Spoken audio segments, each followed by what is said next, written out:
Parlons un peu du rapport de l'Église catholique avec les fausses religions. Qu'enseigne l'Église au sujet des fausses religions? Fort simple. Léon XII, lettre encyclique Ubi Primum, 5 mai 1824. Il est impossible au Dieu véritable d'approuver toutes les sectes qui professent des faux enseignements et de conférer à leurs membres des récompenses éternelles. Qu'est-ce que ça signifie?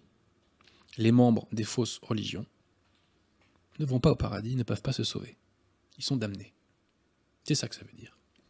Que nous dit la secte conciliaire à ce sujet-là? La secte conciliaire nous dit, mais oui, hors de l'Église, point de salut, on est tout à fait d'accord avec vous. Sauf que petit problème, dans Unitatis Redintegratio, les conciliaires enseignent que les sectes hérétiques et schismatiques peuvent être utilisées comme moyen de salut. Petit problème.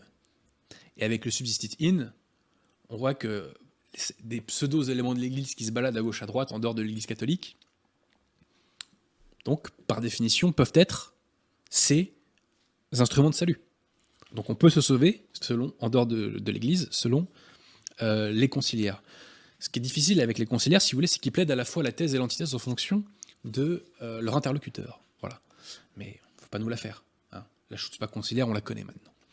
Les conciliaires nous disent par ailleurs que dans les fausses religions se trouvent des éléments de vérité qui peuvent préparer au salut. Ah bon?